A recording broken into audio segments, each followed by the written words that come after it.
بسم الله الرحمن الرحیم. نن زموږ د طریقة العصریه 32 نمبر درس دی. په نن درس کې به موږ الدرس السابع کې اول نمبر سبق وایو. د دې نه مخکې درس کې موږ د الدرس السادس کې سابع کې اووم درس کې موږ د ضمیر المذکر الغائب او د یعنی د ضمیر مذکر او د مؤنث د دوانو ضمیرونو موږ تعریف کړو، دا قواعد لیکلو او بیا هم د الفاظ معنی ویلې وي.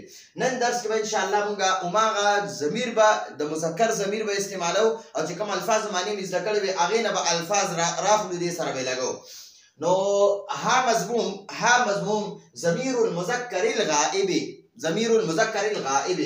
د مذکر غائب ضمیر، د ها د مذکر غائب ضمیر دی. ٹھیک شو جی. نو دا ها ضمیر به موږ د یو سړي د نوم په ځای باندې لګو. زم ها دا خالد دی. هذا معنا دا او خالد دی، دا خالد دی. اوس به د خالد نوم په ځای باندې موږ ضمیر استعمالو. هذا خالد، هذا کتاب خالد. داسې عرب نه استعمالوي چې یو ځل په جمله کې یو ځل د یو چا نوم واغستو نو د هغه په ځای باندې به بیا مخکې ضمیر استعمالوي. نو هذا خالد، دا خالد دی. هذا خالد، دا خالد دی. هذا کتابه، دا اصل کې دی کتاب خالدین. دا کتاب مضاف، دا ها ضمیر ولا مضاف الیه. دا ها ضمیر به همیشه مضاف الیه راځي اوس په دې جملو کې. هذا معنا دا، هذا دا کتابه، د هغه کتاب دی. نو د هغه ضمیر چاته راځي دی؟ دا د خالد ته، یعنی دا د خالد کتاب دی. هذا کتابه، دا د هغه کتاب دی. هذا خالد، دا خالد دی. هذا کتابه، دا د هغه کتاب دی. هذا قلمه، دا د هغه قلم دی. هذا رأسه، دا د هغه سر دی. هذا وجهه، دا د هغه مخ دی.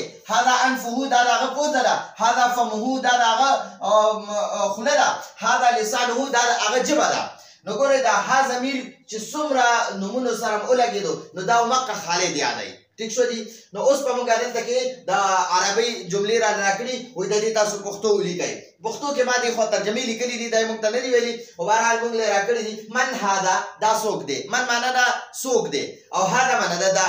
نو من هذا، دا څوک دی. من هذا، دا څوک دی. چې کله یو د عاقل باره کې تپوس کوي نو هغه لپاره به من استعمالوي، او چې کله غیر عاقل باره کې تپوس کوي چې دا څه شی دی، دا څه چیز دی، نو هغه لپاره به ما استعمالوي. ما هذا، دا څه دی. دا قلم غیر عاقل دی، دا عقل نشته، دا غیر عاقل دی.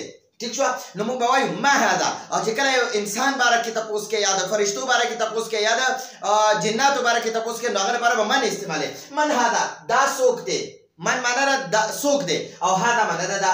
نو من هذا، دا څوک دی. نو هذا خالد، دا خالد دی. من هذا، دا څوک دی. هذا خالد، دا خالد دی.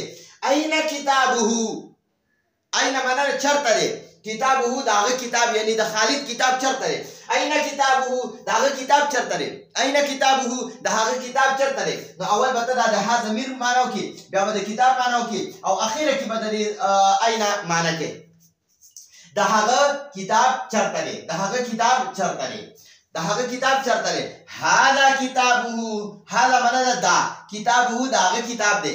هذا معنا دا. کتابه، دا هغه کتاب دی. کتابه، دا هغه کتاب دی. بیا وایي اين رأسه، دا هغه چرته. اين معنا چرته دی. رأسه، دا هغه سر. د هغه سر. نو د هغه سر چرته دی. د هغه سر چرته دی. د هغه سر چرته دی. اين رأسه، د هغه سر چرته دی. نو ته ورته هذا رأسه، هذا معنا دا. رأسه، د هغه سر دی. هذا دا. رأسه، د هغه سر. د هغه سر دی. د هغه سر دی.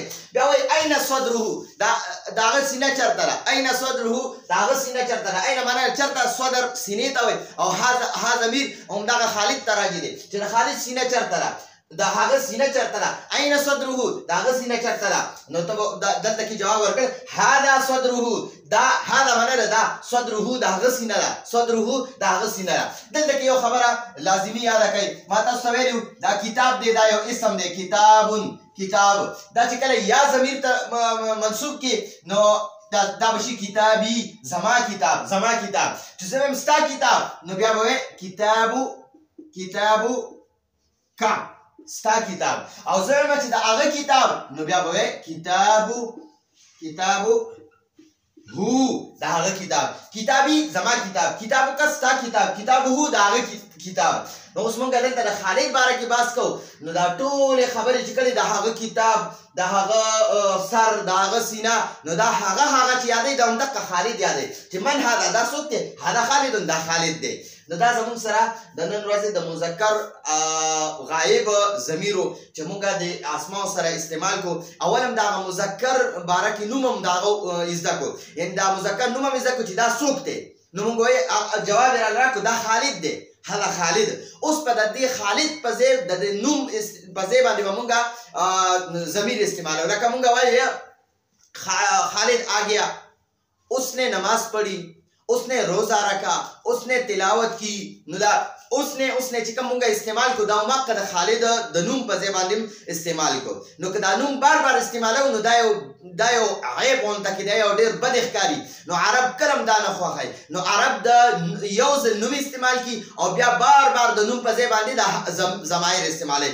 نو د مذکر دپاره د ها ضمیر استعمالوي دا ګول ها ټیک شو دا ګول ها ضمیر استعمالوي ها مضموم ضمې والا ها او چې کله مؤنث وي نو هغې لپاره به ها الف زبر ها هغه ها به استعمالوي لکه کتابو ها بیا رأسها صدرها نو بیا به د هغې لپاره په بل درس کې انشاءالله موږ د مؤنث د ضمیر د غایب مؤنث دپاره ضمیر استعمالو ها ضمیر به استعمالو نو راتلونکي درس په اجازه غواړو هذا هو المرام والله اعلم بحقیقة الكلام